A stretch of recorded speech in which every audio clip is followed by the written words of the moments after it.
presented by Chevrolet Cruze.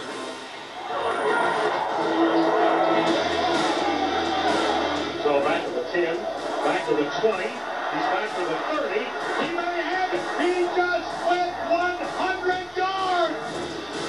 Oh, he's got a guy swoop, he's wide open, touchdown! How about those apples? Play action, Martinez going to throw it down in front. There's something like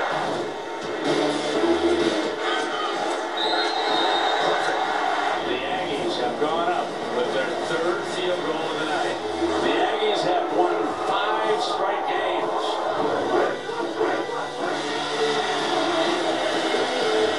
Hands off Gray, right side, big hole in the 20. He's for the 30, and off to the races. He's for the 10. Touchdown Aggies. Gilbert out of the gun, throwing the ball. It's intercepted. It's picked off by Von Miller. And as a result of the A&M turnaround, they'll take on LSU at AT&T Cotton Bowl. Back when the Aggies were 3-3 and just got hammered by Missouri, what was Mike Sherman then, Greg? Well, in the coffee shop, he was fired. You bet he was. And since then, the Aggies have turned it around. He's not fired anymore.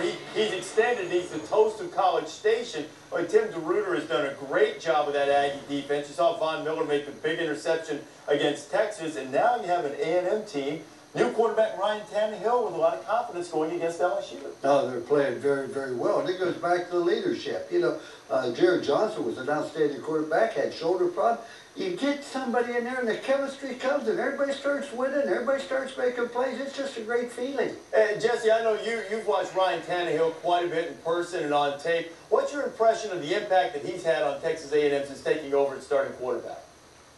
This has been a completely different football team since Ryan Tannehill took over. I think the biggest thing he did for this offense was limit the turnovers. He still has a lot of athleticism. He throws a great ball. He can get out of the pocket, extend plays, but he doesn't turn the football over. And because of that, this offense has been able to stay on the field. Cyrus Gray at running back has now had 6 straight games of 100 yards. Jeff Fuller, wide receiver, became the first 1,000-yard receiver in A&M history this season. They got Ryan Swope in the slot. Guys, in my opinion, in the second half of the season, Texas A&M was the best team in the Big 12. They beat Oklahoma and Nebraska with Ryan Tannehill playing quarterback. Texas A&M is a team that nobody wants to play right now. You know, I agree with you on that, Jesse, and we saw them Thanksgiving night in Austin against the Longhorns team at a rivalry game, and you know how hard it is to win in a rivalry game. But Texas A&M, they have come back, now they have confidence, and after 3 years at A&M, I go back and I watch and think about what I watched with Mike Sherman in spring practice down there. I thought they were the least talented team I saw on a spring tour. For him to bring them this far, this quick, it's a tremendous job by him and his staff and character by his football team. It's going to be a nice matchup with LSU. Yeah, let's look at that other side, Mark, with LSU and, you know, the most entertaining head coach in all of college football. Les Miles, we love to hear him in press conferences. Interviews are tremendous.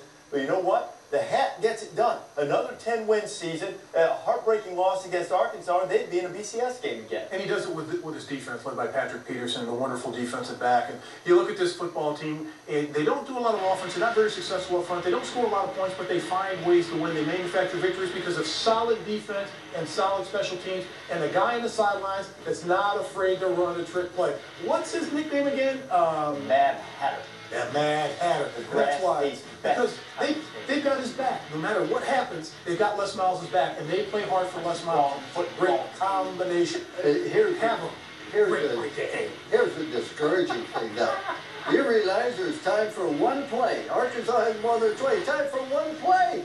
They throw an 85-yard touchdown pass, and then they hit another 80-yard pass when the guy misjudged the ball. Those 2 plays, you take out those 2 plays, LSU's playing in the Sugar Bowl. I don't think there's a team in the country that you would want more than to have in the last part of a fourth quarter, whether it's luck or playmaking or whatever it is, all the above. That's a good team.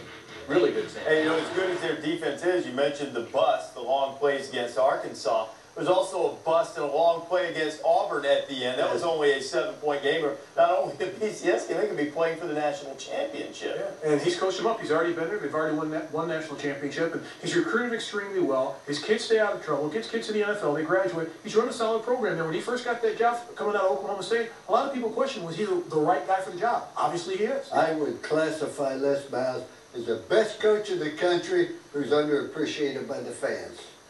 Okay. Yeah, I think probably. But I think that might have changed a little bit this year too. But it's certainly up until this point, you're right. And coming out of spring football, when we did that game down there, they didn't have a quarterback, and Gary Croton and them were looking for this guy, right? So here's a football team that came together and said, disregard all the things that are out there. Let's get it done on special teams, athleticism, defense. Man, I agree with you, Mayday. They're good on defense. But I got to make this point. No matter how great your year is, you lose a bowl game is devastating. Your fans don't come to the game to watch you play. They come to watch you win, and when you don't, boy, you can't believe how disappointed everybody is. Jesse, what do you think about this one? Well, I think the key for LSU, and we've just been talking about how close they've been, a 10-2 team. They only lost by 7 points to Auburn, lost by 8 points to Arkansas. That defense keeps them in games, guys, but the key has got to be Jordan Jefferson at quarterback. If you're LSU, here's a guy that's thrown 4 touchdown passes, 9 interceptions on the year. He doesn't have to light the scoreboard up with great statistics. If he just plays efficiently and doesn't turn the football over, LSU is good enough to beat anybody in the country. You go back to a game earlier this season against Alabama, was efficient. LSU wins the game. They go on the road, hostile environment against Florida. He's efficient, makes some plays with his legs. They win the game. As long as Jordan Jefferson does not turn the football over, I think they have a great chance to beat Texas A&M. You know, all of these things are great and they're very important. But Mark, what's the most important thing about a bowl trip?